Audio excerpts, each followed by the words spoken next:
Bonjour, bienvenue sur le podcast Au fil des lunes. Je suis Claire Vigrimaud. Je suis hypnologue et professeure de yoga. Vous pouvez me retrouver sur le site clairviyoga.com, KLERVIYOGA.com, où je vous présente toutes mes activités. Toutes les semaines, je reçois des invités dans ce podcast qui nous parlent de leurs activités autour du bien-être, que ce soit l'hypnose, le yoga, le reiki, la sylvothérapie et bien d'autres thèmes encore. Alors sans plus attendre, voici l'épisode du jour. Dans cet épisode, je reçois Caroline Doudet. Caroline, c'est l'irrégulière sur Instagram. Elle est également la plume derrière l'inspirant site Les Chroniques culturelles. Le point de départ de notre conversation, ce sont ces deux parcours que beaucoup d'entre nous suivons en parallèle, celui de l'extérieur et celui de l'intérieur. Nous avons beau arrondir les angles, il arrive un moment où ces trajets sont tellement différents qu'il devient impossible de faire le grand écart entre leurs perspectives proposées. Se contorsionner pour entrer dans une boîte bien symétrique devient impossible, et le sentiment de ne pas se sentir à sa place ne peut plus rester en arrière-plan. C'est au milieu de cette situation que s'est retrouvée Caroline. Mais, à force de tourner la situation sous tous les angles, elle a réussi à trouver son alignement et s'est tournée là où elle se sentait appelée. Ce chemin vers sa ligne d'horizon, Caroline l'a surtout déroulé dans les lignes d'écriture qu'elle trace dans ses journaux, pour son blog ou dans ses textes littéraires. Elle le dit elle-même, elle est tout le temps en train d'écrire, même lorsqu'elle n'est pas en train d'écrire. Elle a aussi utilisé d'autres outils, comme la psychologie positive, le tarot, l'astrologie. Guider d'autres personnes à retrouver le fil d'Ariane qui les mènera vers ce vers quoi elles se sont appelées est devenu une évidence. C'est ainsi qu'elle a créé le voyage poétique. Un voyage de pratique pour s'explorer soi-même et s'ouvrir à un horizon infini de possibilités. Butiner à l'envie dans ces champs des possibles. C'est une ligne de conduite pour les régulières. Car Caroline se définit comme apicultrice. Un joli terme pour souligner que le bonheur est quelque chose qui s'approfondit et s'enrichit. Pour savoir apprécier les fleurs sur les bords du chemin de son quotidien et cultiver la sensorialité. Toujours des étoiles plein les yeux, l'émerveillement étant l'une de ses premières forces de caractère, elle cite Belinda Cannon lorsqu'elle nous incite à adopter une disposition poétique au monde. Elle nous parle aussi des autres cordes à son arc des émerveillements, comme la pratique de l'aquarelle, une forme de méditation à regarder les couleurs se dissiper, sa curiosité insatiable, ses promenades contemplatives dans la nature. Un épisode à géométrie multiple qui nous fait découvrir les 1001 facettes du bonheur. Bonjour Caroline, je suis ravie de vous recevoir. Vous êtes l'irrégulière sur Instagram, vous êtes aussi la rédactrice du blog Les Chroniques culturelles, qui a un méli-mélo d'articles de toutes sortes écrits avec une très belle plume. Est-ce que vous pourriez nous parler un petit peu de vous et de votre parcours ? Bonjour et merci de me recevoir dans votre podcast. Donc, je m'appelle Caroline, j'ai 43 ans. Et pour le dire simplement, je suis actuellement dans une zone de transition professionnelle. Mon parcours, j'ai deux sortes de parcours. En fait, j'ai un parcours extérieur, visible, et tout le parcours intérieur qui s'est fait ces dernières années. Donc, mon parcours extérieur, il est assez classique, assez commun. Hein. Après mon bac, j'ai fait des études de lettres. J'ai fait une thèse et j'ai commencé à travailler, donc à faire un travail qui est un travail qui m'appelait pas nécessairement, mais bon, il fallait bien choisir faire quelque chose. Et puis ces dernières années, j'ai vraiment commencé aussi un parcours intérieur où j'ai fini par me rendre compte que j'étais pas à ma place, que je faisais pas ce qui m'appelait réellement. Bon, alors c'est ce qu'on appelle, c'est ce qui se passe pour beaucoup de gens, hein, c'est la crise de la quarantaine. Et bon, effectivement, moi je suis sur la fin là, mais je l'ai quand même pas mal senti passer parce que j'ai vraiment vécu de grosses transitions et transformations. Et donc aujourd'hui, j'ai fini à force de tâtonnements, à force de recherche, à être actuellement alignée à l'intérieur avec ce que je suis, et je suis en train de développer ma ma ma plateforme, mon entreprise pour justement un des aspects que je souhaite développer, c'est aider justement les autres à les conduire et à retrouver aussi leur fil d'Ariane. Et donc voilà. Donc là, je suis en transition, on va dire, entre mon ancien travail et ce que je suis en train de créer. Et ce besoin de changement, ça s'est fait en un déclic ou alors ça a été progressif depuis le début, il y avait une recherche constante de qu'est-ce que j'ai envie de faire de ma vie, quelle est ma mission? Alors, je pense que c'est les deux.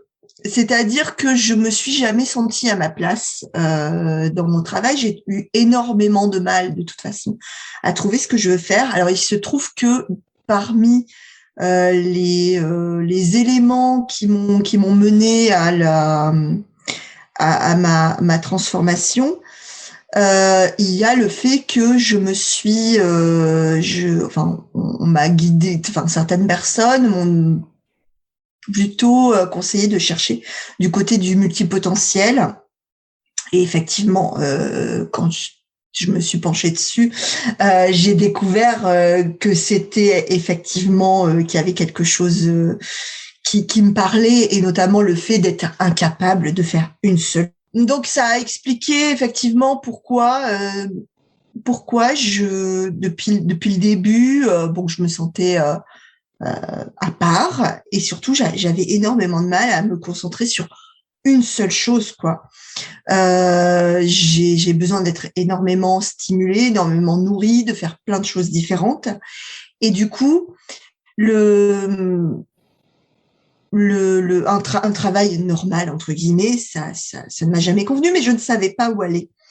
Et donc, il se trouve qu'il y a 4 ans, alors c'est pas vraiment une rencontre amoureuse parce qu'on se connaissait déjà, mais une collision, on va dire. Et alors, à partir de ce jour-là, d'ailleurs, la veille, j'ai fait un rêve où j'achetais une maison et je détruisais tout à l'intérieur pour tout refaire.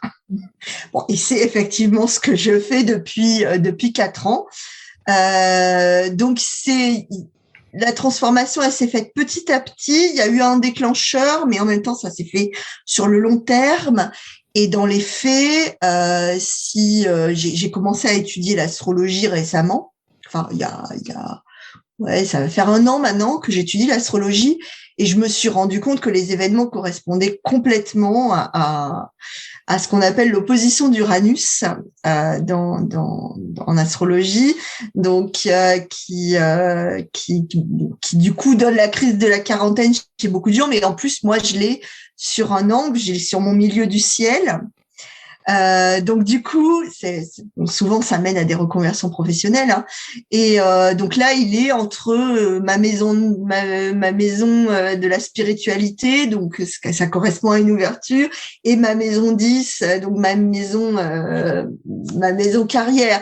Donc tout est lié, et effectivement, donc ça a pris du temps, mais c'était une transformation à la fois suite à un événement, et en même temps qui était quand même là de toute façon, qui était là en germe. J'aurais pas pu. Ça a été un déclencheur, mais qui est venu déclencher quelque chose qui demandait à être déclenché de toute façon. Et vous disiez que vous vous sentiez maintenant aligné. C'est quoi se sentir aligné? C'est quelque chose qu'on ressent dans ce corps? Comment on sent qu'on est sur la bonne voie en fait? Quand je dis que je me sens alignée à l'intérieur, parce que pour l'instant effectivement, hein, l'extérieur c'est pas encore ça, parce que bon, il y a toute la mise en place matérielle. Mais quand je dis que je me sens alignée, c'est que je sais que quand je travaille sur mes projets, je sais que c'est ça. C'est une telle évidence. J'ai mis très très très longtemps, hein, à trouver, parce que d'abord je suis passée par l'écriture de romans, l'écriture de fiction, pour venir à ça. Et maintenant, lorsque je suis enfin je vois pas le temps passer, ça me stimule, ça me nourrit, ça me donne de l'énergie de faire ça. Et et donc pour moi être aligné, c'est ça, c'est faire ce qui a du sens pour nous et ce pourquoi on est fait par rapport à notre caractère, nos potentiels et ce genre de choses. Donc ouais, c'est l'évidence. C'est l'évidence. D'accord. Et c'est quoi justement le ça? C'est quoi vos projets? Donc le ça, alors c'est un petit peu c'est un petit peu compliqué à expliquer de manière simple. En fait, ce que je suis en train de développer, c'est une plateforme euh, dans laquelle je guide les gens pour utiliser les mêmes outils que finalement moi j'ai utilisé pour arriver à trouver ma place. Un jour, ma thérapeute m'a dit que l'écriture m'avait sans doute sauvée. Parce que le fait d'écrire, alors j'écris enfin vraiment tout le temps sous plein de formes différentes, et notamment le journal, et que plus tard j'ai enrichi avec aussi collage, dessin, etc. Donc pour moi, c'est ça que je suis en train de développer, c'est ce que j'appelle le journal poétique. Donc c'est un journal où vraiment on fait tout et où on s'explore soi-même. Donc c'est du journal intime, mais plus parce que il y a aussi donc la créativité et puis il y a aussi des exercices guidés. Donc ce que je suis en train de développer là prioritairement, c'est ce que j'appelle les livrets d'activités poétiques sous la forme de voyage, en gros, donc qui vont permettre de s'explorer soi-même. Donc là, le premier est gratuit, donc c'est un journal où c'est un voyage où j'explique comment j'en suis arrivée à cette forme de journal poétique, après de multiples tâtonnements évidemment. Ce que j'appelle le journal poétique et ce que je fais moi dans mon journal poétique et où je donne quelques exemples d'activités qui sont développées dans les journaux suivants. Il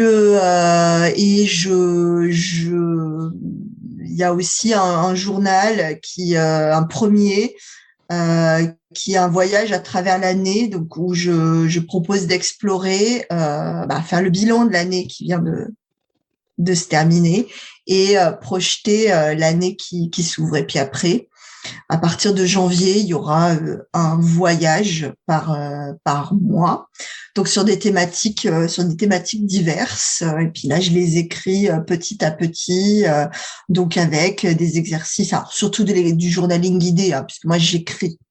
Donc je suis pas professeur d'art. Il y a des gens qui font ça mieux que moi, même si je donne quelques petites pistes aussi pour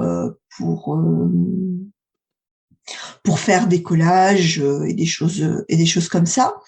Et donc tous les outils qui m'ont aidé, donc la psychologie positive, l'astrologie, le tarot et les choses comme ça. Et puis après, alors je voudrais aussi mettre en place des masterclass, des ateliers d'écriture, et puis peut-être le jeu d'oracle que j'ai créé. Donc j'ai plein de projets. C'est beau en tout cas. Et vous disiez que votre thérapeute vous avait dit que l'écriture vous avait sauvé. Aujourd'hui, elle tient quelle place dans votre vie, l'écriture? C'est tous les jours, tous les matins, vous avez des rituels, ça se passe comment? Moi, j'aime bien savoir comment ça. Alors, l'écriture et moi, c'est-à-dire, je pense que je suis tout le temps en train d'écrire, même quand je ne suis pas en train d'écrire.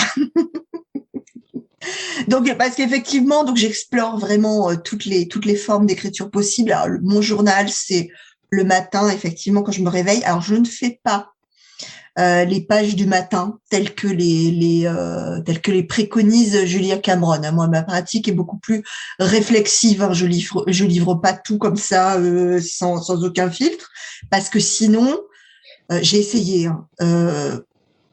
J'avais l'impression qu'au contraire, ça me tirait vers le bas.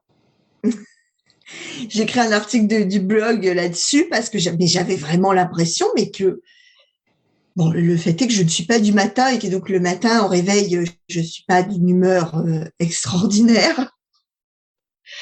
Donc vraiment. Donc je m'y mets un peu après, quand j'ai bu mon café, que j'ai pris ma douche et que je commence à entrer dans ma journée.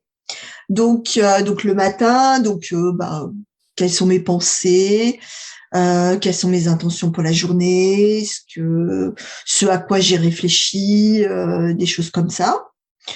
Dans la journée, il peut m'arriver aussi d'y revenir parce que j'ai pensé à telle chose et je veux la développer, ou j'ai eu telle émotion et je veux approfondir. Et puis le soir, je fais un bilan de ma journée. J'essaie de voir ce que j'ai fait, ce que j'ai réussi, comment s'est passée la journée. Et j'essaie autant que faire se peut de mettre 3 gratitudes. Bon, il y a des jours, j'y arrive pas. Voilà. J'essaie aussi ces outils du développement personnel de les utiliser, parce que je pense que les gratitudes, c'est quand même quelque chose d'intéressant.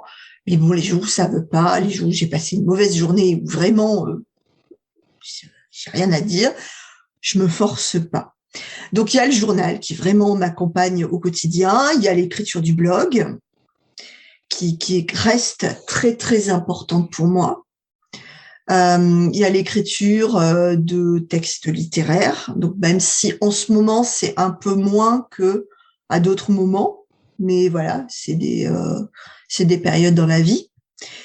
Et il y a l'écriture des livrets, du coup, les livrets d'activités poétiques, et puis quelques articles aussi. Là, en ce moment, j'ai un article à écrire pour les actes d'un colloque auquel j'ai participé en septembre.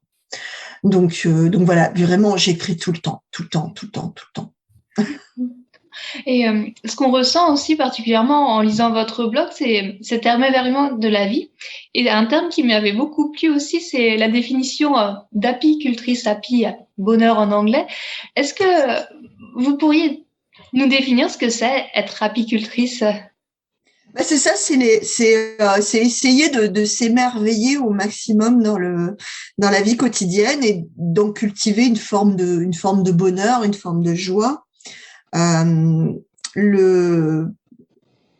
Oui, l'apiculture, je sais plus où j'étais tombée sur ce terme, et j'avais trouvé ça merveilleux, parce que j'aimais le jeu de mots, et j'aime cette idée de cultiver le bonheur, quelque chose qui n'est pas donné, mais qui se cultive, alors travail entre guillemets, parce que c'est pas un travail, mais oui, qui se cultive, qui s'approfondit, qui s'enrichit de jour en jour.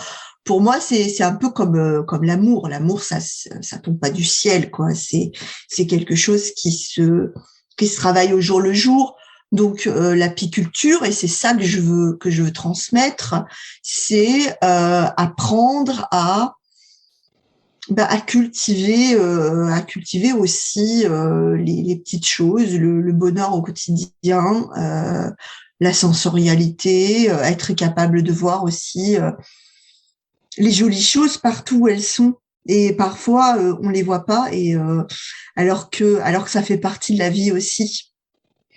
Et vous sentez que vous progressez sur cette voie-là? C'était il y a 10 ans, vous avez toujours été comme ça à savourer les petites choses, ou alors c'est quelque chose que tout le monde est capable de faire, sur lequel on doit prendre du temps aussi, et vers laquelle il y a toujours une progression possible? Ou alors c'est plus une nature de caractère, un optimisme, un regard vers la vie qui est déjà présent? Alors, je pense que c'est les deux. Alors, je pense que j'ai ça en moi parce que, alors, quand j'ai fait le test de l'Institute of Character, si les auditeurs cherchent Institute of Character, ils vont trouver un test sur ce qu'on appelle les forces de caractère en psychologie positive. Et quand j'ai fait ce test, ma première force de caractère, c'est l'émerveillement. Et la deuxième, c'est la curiosité. Bon.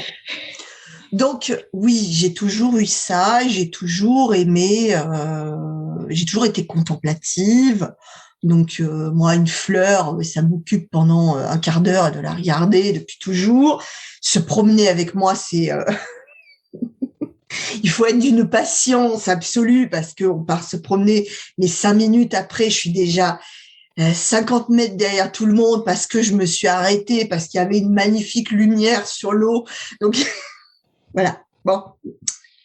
Donc, oui, j'ai ça à la base, mais je pense quand même que ça se cultive, sinon je ne ferai pas, je n'entreprendrai pas ce que je suis en train d'entreprendre, et qui est justement de permettre à tout le monde de cultiver cette faculté de curiosité, d'émerveillement. Il y a un très très beau livre sur l'émerveillement de Belinda Cannon, et elle appelle ça la disposition poétique au monde, c'est-à-dire quand on d'être toujours capable, oui, voilà, de voir une fleur sur le chemin, de se réjouir d'une bonne odeur, ou d'une conversation agréable. Enfin, c'est partout hein, qu'on va le trouver. Donc effectivement, tout le monde ne va pas, comme moi, s'arrêter parce qu'il y a quelque chose de joli et qu'il faut absolument arriver à le capturer parce qu'en plus j'adore faire la photo et donc bon pendant il y a quelques jours je suis allée chercher les champignons avec mes parents. Bon, mais pour eux c'était voilà, eux ils cherchaient les champignons. Moi j'avais le nez en l'air.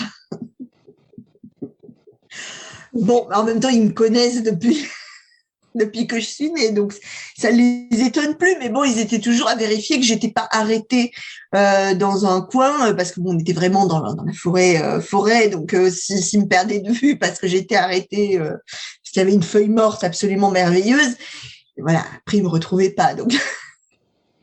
Donc oui, ça peut parfois être assez crispant quand on est pressé, par exemple. Ça peut, mais voilà, c'est moi, c'est ma nature, et et comme c'est quelque chose que j'ai libéré aussi, c'est de plus en plus présent, quoi. Et vous êtes aussi une grande lectrice, vous avez déjà donné une première référence de livre. Est-ce que vous avez d'autres livres qui vous ont marqué, qui vous ont accompagné aussi vers cette transition, vers cet alignement? Alors, je crois que l'ouvrage qui m'a le plus marqué, alors il y en a beaucoup, hein, ça serait difficile de tous les citer, mais vraiment Femme qui court avec les loups de Clarissa Pinkola Estés, parce que quand j'ai lu, donc ce sont des contes qu'elle analyse donc en psychanalyse jungienne, et enfin s'appuyant sur la psychanalyse des archétypes de Jung, et elle étudie la question du féminin et du féminin sauvage et de ce qu'on a fait finalement aux femmes. Et effectivement, beaucoup de contes m'ont interpellée parce que je me suis rendu compte que il y avait une partie de moi qui s'était éteinte, justement parce que je voulais pas prendre trop de place, je voulais pas déborder du cadre. Donc il y a ce côté multipotentiel, hein, d'autocensure, parce que on se sent tellement un extraterrestre que on se contorsionne pour rentrer dans la boîte, et on le fait aussi en tant que femme. On a tendance à même encore aujourd'hui où les femmes peuvent quand même prendre plus de place qu'avant, on en est quand même, parce que il y a ces mémoires aussi transgénérationnelles, et puis parce que la société quand même reste parfois un peu compliquée pour les femmes. il y avait une part de moi, oui, qui s'était censurée, et donc dans beaucoup de contes, je me suis retrouvée, et je me suis dit, ah oui, ah ben effectivement, oui, je me reconnais. Et c'est un ouvrage sur lequel je reviens beaucoup. Parfois, j'en relis un chapitre parce que j'ai une problématique particulière, et je l'explore aussi en écriture. Peut-être que j'en ferai. Pour l'instant, je ne m'en sers pas tellement dans mes livrets, mais peut-être qu'un jour ça viendra, parce que je trouve vraiment cet essai absolument fondamental, et on devrait le faire lire à toutes les jeunes femmes, les adolescentes même, parce que c'est assez, c'est pas très difficile, c'est pas très compliqué, et vraiment ça ouvre des portes et des prises de conscience absolument extraordinaires. Ouais. On a parlé de l'écriture, de la lecture. Vous avez d'autres outils aussi qui permettent de vous ressourcer et d'aller bien? Alors, pour se ressourcer, je pense que le meilleur moyen, c'est sortir et d'aller se promener. Vraiment, j'essaie de m'imposer, enfin de m'imposer. Non, c'est pas quelque chose que je me force à faire, mais dans la nature, dans un parc, dans la forêt, euh, dans un endroit où je peux vraiment être dans le silence, et laisser vagabonder mes pensées. Alors, j'aime beaucoup la mer et la montagne aussi, mais bon, là, pour l'instant, je ne les ai pas en accès.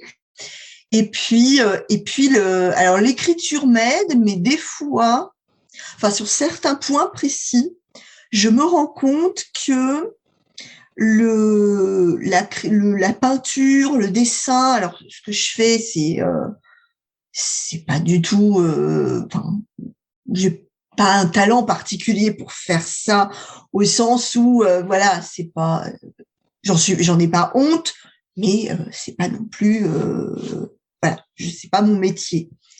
Mais je sais que des fois, juste voilà, faire des trucs avec l'aquarelle, je trouve que l'aquarelle, c'est merveilleux pour ça, parce qu'on voit la peinture qui se diffuse, qui bouge, je trouve que c'est presque de la méditation en fait, l'aquarelle, parce que ça apaise tout de suite.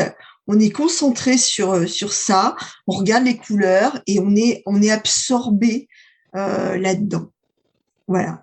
Donc oui, la créativité, parce que justement, j'ai peut-être je lâche plus facilement prise avec l'aquarelle, où je n'ai aucun désir de développer l'aquarelle comme activité professionnelle, sauf si ça me tombe un jour comme ça. Euh, alors que l'écriture, il y a plus d'enjeux. Alors dans mon journal, non, mais quand j'écris le reste, il y a quand même plus d'enjeux. Donc voilà, c'est mes principaux outils pour moi. Et puis cuisiner aussi. Je trouve que cuisiner, ça permet aussi de lâcher la pression. On a parlé de vos projets.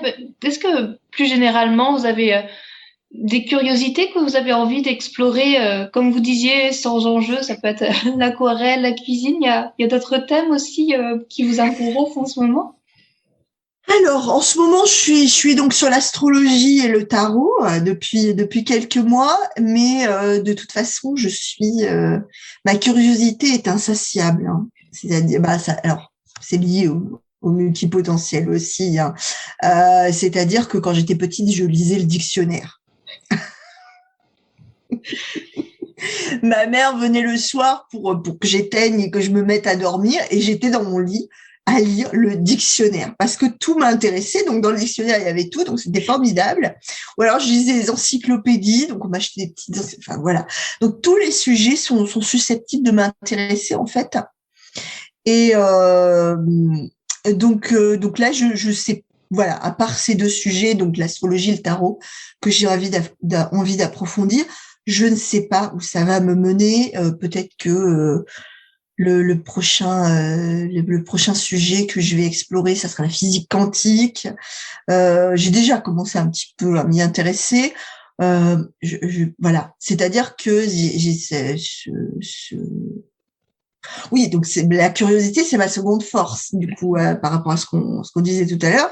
Donc j'aime vraiment, et puis quand je tombe sur un sujet, j'ai tendance à commencer à limite faire une nouvelle thèse sur ce sujet. Donc il n'y a pas de sujet particulier, c'est toujours une multiplicité de. Peut-être juste une dernière question que à vous poser sur où on peut vous retrouver sur Internet, si ça vous va. Donc oui, donc on peut me retrouver donc sur mon blog que vous avez cité, les Chroniques culturelles. On peut me retrouver donc sur mon nouveau site où je vais donc développer toutes les activités autres que le blog. Je laisse le blog en indépendant et je développe le reste donc sur une plateforme levoyagepoétique.com. Et puis sinon donc sur les réseaux sociaux, sur Instagram, sur Facebook notamment et sur Twitter. D'accord. Merci beaucoup, Caroline, pour cette conversation. Très joyeuse. Pleine de curiosité et d'émerveillement. Merci énormément. Merci à vous. Merci à Caroline pour cette conversation. Vous trouverez toutes les notes de l'épisode sur le site clairviyoga.com à la rubrique podcast. Je suis très heureuse de vous annoncer la sortie de mon dernier livre, Tapis volant. Tapis volant est un carnet de voyage en yoga.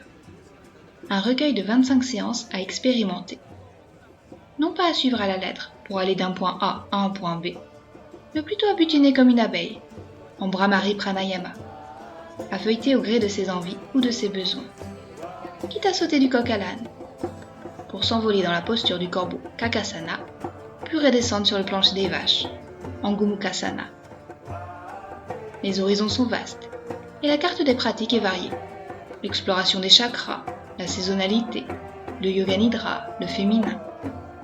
Balisés par des sections structurées avec des mudras, des pranayamas, des dharanas, les plans de route proposés se concluent par une expérience personnelle d'un yogi ou d'une yogini, accompagné d'un dessin à l'aquarelle pour l'illustrer. Le voyage est coloré, surprenant, inattendu, pour savourer la liberté de la discipline du yoga. Ce yoga qui donne des ailes grâce à son pouvoir de nous faire rêver, méditer, évoluer. Alors, embarquez sur vos tapis volants. Un voyage en yoga fabuleux est prêt à se dérouler sous vos pieds. Le livre, c'est Tapis volant. Vous trouverez plus d'informations sur le site clairviyoga.com/tapis-volant avec un S. Merci et à bientôt.